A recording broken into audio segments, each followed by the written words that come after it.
Hi guys, this is Kaushal, a motivation speaker and life coach, and this is the first part of the Rahu through the houses series. So the nodes as a whole, the series is going to be quite big, but Rahu through the houses is just going to be a 12-part series.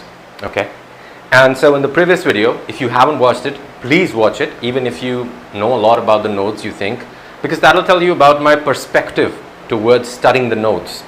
Okay, I've talked about Sankhya over there. I've talked about how you can use the nodes and the placement of the nodes in the chart to understand what is your purpose in this lifetime, to understand what is it that you're here to master, what your soul is here to accomplish, what you are here to do, what will fulfill you, and what you can use to move towards that ultimate fulfillment. That is what the power of the nodes is. Okay. So now, Rahu in the first house is the placement of a soul that has come to this lifetime with a very specific goal of learning to be independent, of learning to be autonomous, of learning to show up for oneself, become more independent, become a one-man army, become Rambo, so to speak. Okay? If you have the North Node in the first house, people are going to say all sorts of things, all sorts of fears around this placement, that, oh, Rahu in the first house destroys the first house, Rahu in the first house will give you all sorts of problems in your life, do a Shanti Path, etc. Don't do that, especially if you are in your Rahu mahadasha period, because no matter how many difficulties you encounter with this nodal placement, you have to understand that this nodal placement is such that this gives you immense potential for personal growth, personal development, self-improvement, and self-mastery. You just need to change your perspective towards the challenges in front of you and understand what Rahu in the first house is trying to get you to do, what it's pointing towards. Okay? So, what is it pointing towards? Rahu in the first house points towards innate talents of the person that the person is unaware of. Okay, because Rahu signifies where we are meant to go in this lifetime in order to seek, in order to achieve fulfillment. But it also signifies where we have the least experience, where the soul has the least experience over all its manifestations across all the different yonis, all the different multiverses. Okay, because there are different lokas, there are tremendous cycles of development that precede you being born in the human body. Okay, so the soul has the least experience with being independent, with being self-sufficient, with being self-reliant. And so when you have Rahu in the first house, your biggest challenge in life is to learn how to show up for yourself consistently. What do I mean by that? For example, let's say you have Rahu in the first house. Normally how this starts is like this. Person has Rahu in the first house. They have a set of ideas about what they can be, what they can accomplish, what they should be. Okay?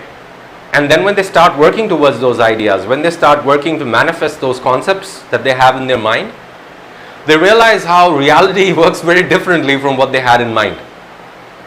So their natural instinct is to move towards the Ketu placement, which is in the 7th house for them. It shows that these people have a natural mastery. Their soul has a natural mastery over many lifetimes in all Libran matters, because the 7th house corresponds to the natural energy of the sign of Libra, which is about balance, which is about harmony, which is about keeping the peace, which is about maintaining relationships. Okay? So Rahu in the first house people, quite often they will put off their true desires in this lifetime in a bid to keep the peace. Because when they do go after what it is that they want to become, what it is, what they want to accomplish, they realize that they'll be ticking a lot of people off in the process. Maybe their family, maybe their spouse, maybe their friends, maybe their organization. And so this push and pull goes on. In the early part of life, Ketu comes naturally to them. That means relationships, friendships, partnerships, marriage, all of this comes naturally to them. And these people will very happily be the people who keep the peace, who maintain relationships, who do what they can for others. But in this process, quite often, they will not get the kind of fulfillment and happiness that they're seeking, because their true happiness is going to come through developing themselves. For example, you have this placement and you've always thought about becoming a top-notch hedge fund manager, okay? You've been putting it off because your parents are like, we don't have this course here in India. In order to do this course well enough, in order to get the kind of education that you want, you're going to have to go abroad. You're going to have to stay away from us, and we'll miss you and all of that. Or maybe, you married early. That happens quite a lot with people with Ketu in the 7th house. You married pretty early, and now you have a lot of responsibilities. But deep down in your heart, you have this aim that I want to become a top hedge fund manager.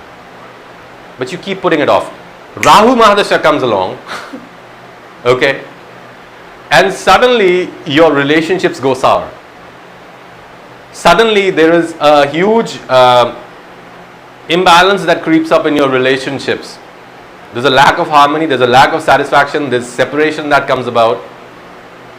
And now you realize how, man, I have been a fool for not focusing on my goals, for not focusing on myself, for not building my life, building myself in the way that I needed to build it to get what I wanted from life. And so you go to the regular person, regular Panditji, he's going to say, do a Shanti part for Rahu. Rahu is causing, these problems and all of that, and probably you'll silence Rahu. But what you're doing in that process is you're silencing that opportunity for development that is there for your soul in this lifetime, because you need to understand. We are all here to develop whatever we need to develop so that we can get closer to the divine, so that we can achieve moksha. Moksha is what is the prize. That is why we are all here. So Rahu points out towards an individual who doesn't have the natural talents or the natural know-how as would a Ketu person, or as would somebody with good placements in the first house like Sun, Mars, these being in their own signs, in their own place, because the first house corresponds to the natural sign of Aries, right? Or Jupiter, whatever, any benefic planets, etc. Rahu in the first house is that inspiration that you have for being somebody big, for being somebody great, but not really knowing how to do that.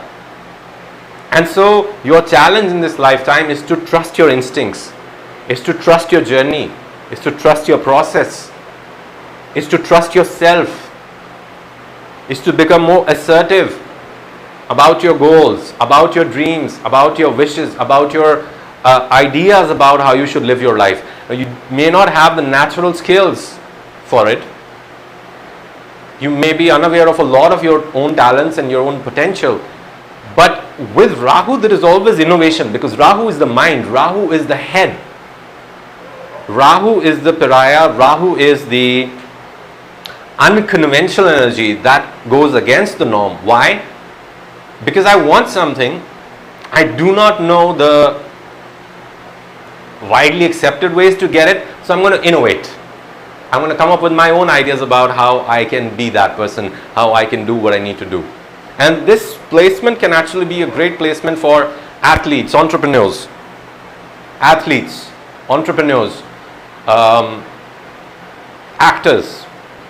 performers, all individualistic professions. Michael Jordan, I'm pretty sure he has Rahu in his first house. And if you look at Michael Jordan's career, those of you who don't know Michael Jordan is, I don't think many people, but still, he is the greatest basketball player of all time.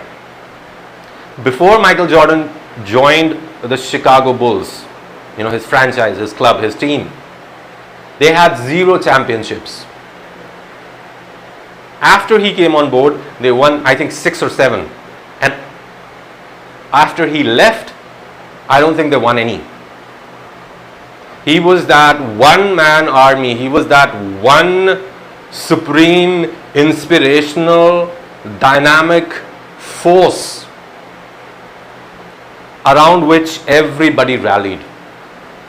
So Rahu can go beyond what you expect to be the norm for personal development, self-development.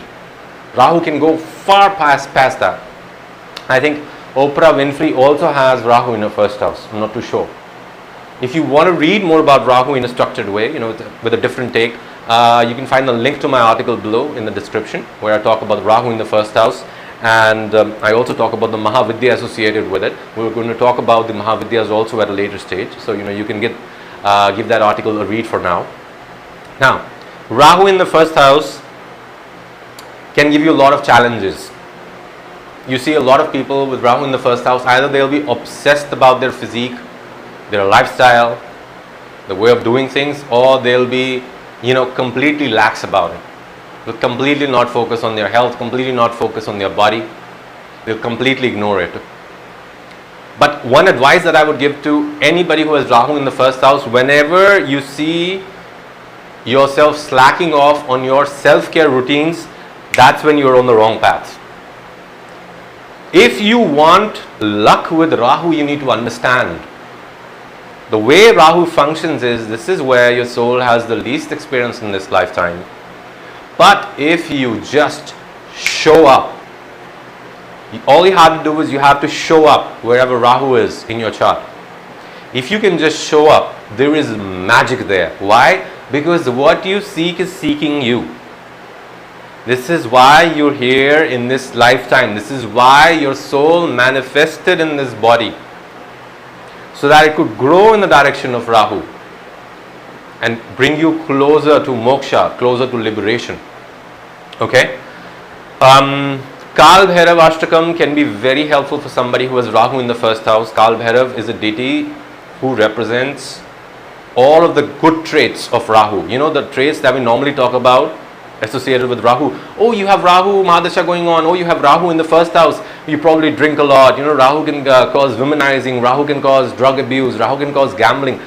Those are all the negative traits of Rahu. See, when you don't know what you want in life, you're going to distract yourself with all kind of things, right? But when you do know what you want, you will harness that anger. You will harness that desire. You will harness that force within you which goes beyond the norm. Okay?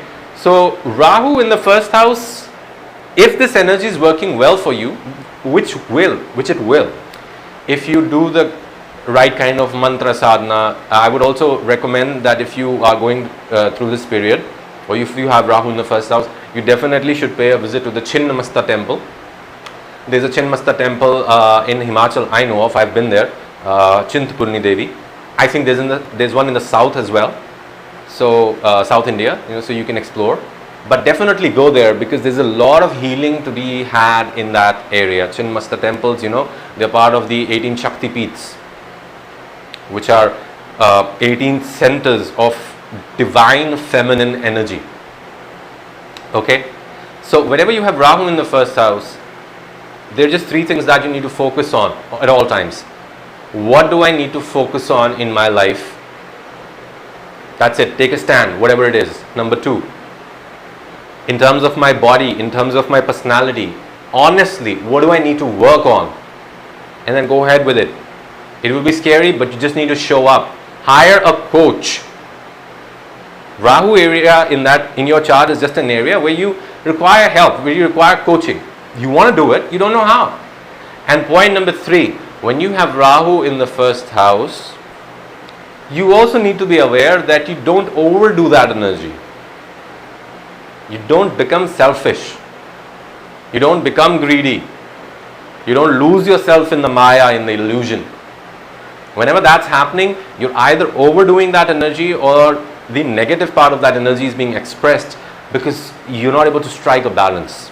Okay? Definitely forget about everything else, but if you have Rahu in the first house and you're working out consistently, and you're sticking to whatever your plan is to achieve whatever goals you have for your life, I can assure you, you can achieve a kind of success that you would not have imagined. In fact, I have seen a lot of people with Rahu in the first house. They often go through what we call the imposter syndrome. They will achieve great things in their life and they will think that maybe I did not deserve it, because this is the magic of wherever the north node is placed in your chart. Show up. That's it. You show up, that energy works towards you. You know, you hold, you stretch out your hand, the energy stretches out its hand, Rahu, and you begin moving. Okay? So we want to talk more about that at a later stage as well. Let me know in the comments what you think. I'd love to know your views. If you enjoyed this video, please give me a thumbs up. Subscribe to the channel so that you can stay abreast of all the wonderful content that I'm going to post here, that I have posted here. And push the bell icon so that you can be notified every single time I post, because I'm going to be posting a lot over the period of the next few months or so. So there's a lot more videos about Rahu coming up. Thank you so much for watching. Take care. Hari Om.